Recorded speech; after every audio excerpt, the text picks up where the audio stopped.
Bapak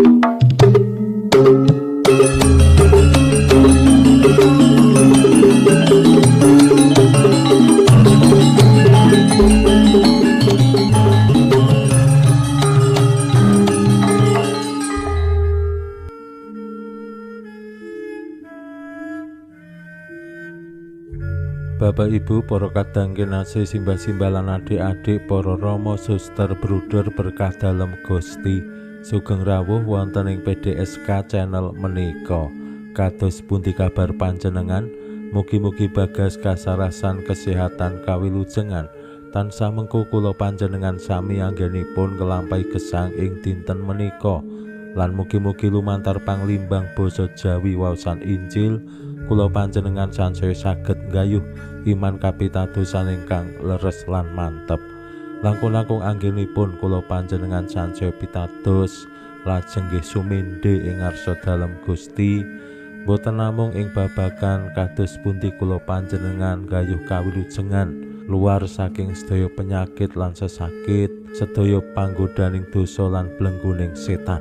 Nanging Gusti Yesus ugi dados sumbering rejeki, sumbering tedha tumraping gesang kula panjenengan. Saben-saben kula panjenengan ngriyayakake karisti menika temtu sacara rohani kula panjenengan nampi dhaharan kasuwargan. Nanging menika nggih dados pemut bilih Gusti Yesus ugi dados dhaharan kadonya. Awake dhewe anggenipun nampa rejeki menika nggih saking peparing dalem Gusti. Supados kanthi keyakinan menika kula panjenengan nggih wantun mbagikaken rejeki kadonyan tumraping sesami ingkang betahaken pitulungan. Waosan Injil dinten menika paring pitedah dumateng kula panjenengan sami. Rikala kathah tiyang sampun kaluwen awit tigang dinten nderek Gusti sangune wiwit telas. Mila tiang-tiang menika lajeng nggih kaluwen. Gusti ingkang peduli, Gusti ingkang ngatosaken lajeng nggih welas dumateng tiang-tiang menika lan ngersakaken para murid dalem mikirake nyawisake tetedan kagem tiang-tiang sing nderek panjenengane. Menika sikap ingkang dipun tandur dening Gusti Yesus dumateng murid-murid dalem. Yen ana wong kaluwen ya digatekake, aja ngasik malah dikon golek pangan dhewe. Para murid lajeng boten purun utawi boten ikhlas anggenipun bagikaken rejekinipun. Lan dilalah para murid menika namung gadah roti cacah 7. Tumraping kula pribadi 7 menika mratandani pitulungan. Mila para murid ingkang gadah roti 7 wonten ing Gusti Yesus boten dados perkawis. Rikala Gusti Yesus nampi roti 7 menika ing sakmangkih saged kangge paring tetedan tiang-tiang sing nderek panjenengane. Pramila monggo kita pirengaken sabda dalem Gusti ing dinten menika lan kita wiwiti kanthi sembayang sawetawis.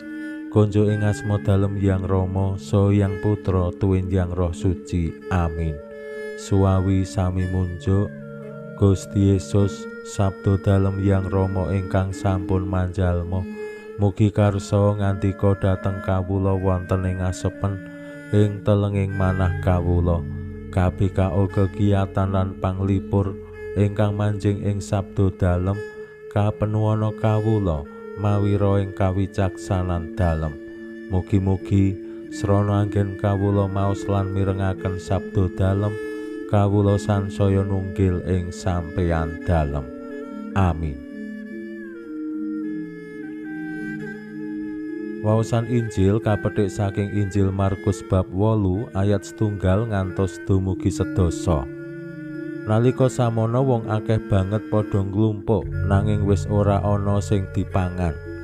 Gusti banjur nimbali para murid lan dipangandikani, "Aku welas marang wong-wong iki, awit wis 3 dina anggone ngetutake aku lan pangane wis entek.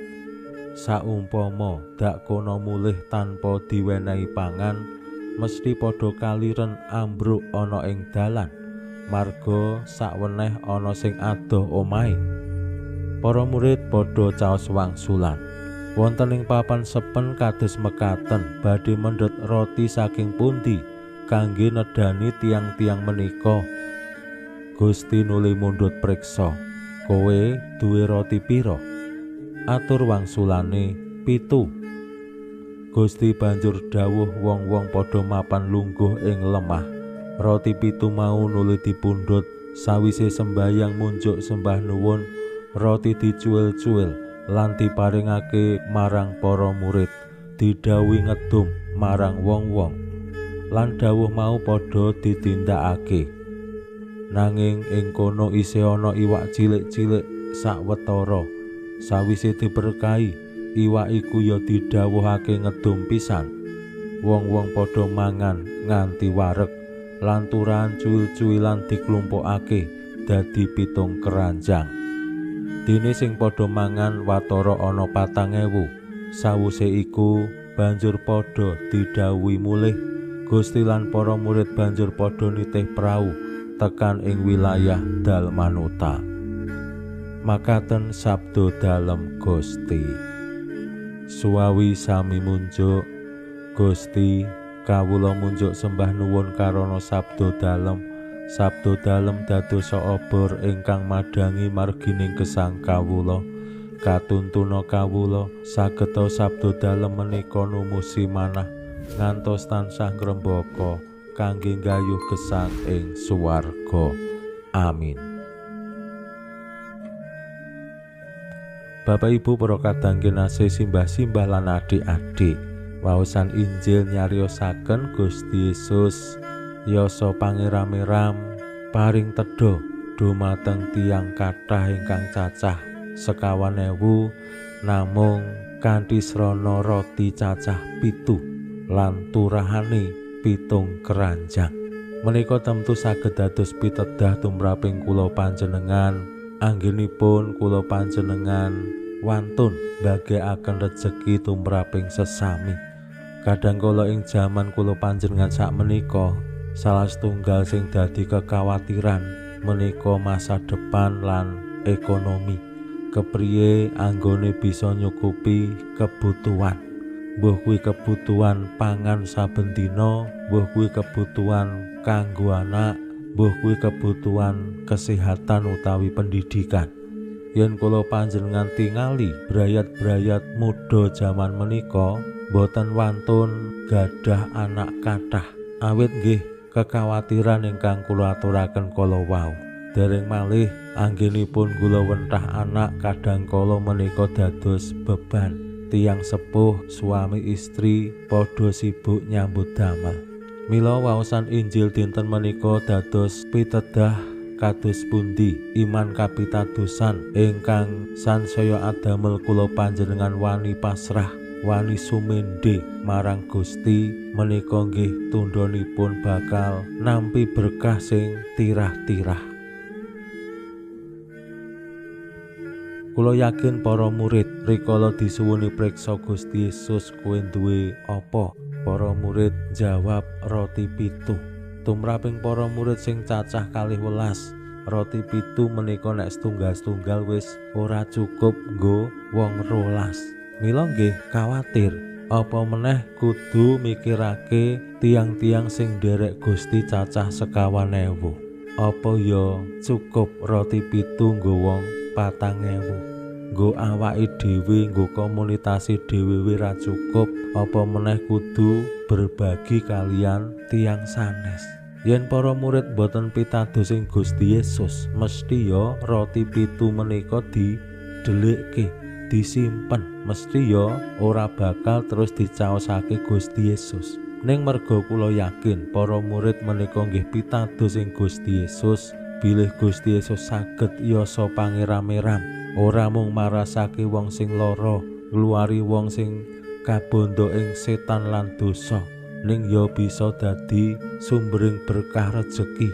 Mila roti 7 menika dicaosake lan Gusti nampi kanthi penuh atur panuwun. Sak sampunipun sembayang munjuk matur nuwun, Gusti mbagi-mbagi roti diparingake para murid lan para murid didhawuhi mbagikaken marang tiyang kathah. Menika pola ingkang dipun paringaken Gusti Yesus. Yen para murid nampi rejeki saking Gusti, ateges Gusti nggih dawuh mbagikaken rejeki menika dumateng tiyang sanes. Menika nggih saged dados kaca benggala lan tulodo kanggo awake dhewe. Yen awake dhewe nampa rejeki, dibagi rejeki saka Gusti, menika boten namung kanggo awake dhewe tok, brayati dhewe tok, komunitasi dhewe tok, ning Gusti dawuh supados nggih mbagikaken rejeki menika dumateng tiyang sanes. Pinuji Allah sakmenika sarta ing salami-laminipun. Salam sehat, salam bahagia, salam katentreman. Lan mugi-mugi lumantar panglimbang dinten menika kula panjenengan tansah jinangkung ing berkah dalem Gusti ingkang Maha Kuwasa, Yang Rama saha Yang Putra tuwin Yang Roh Suci. Amin.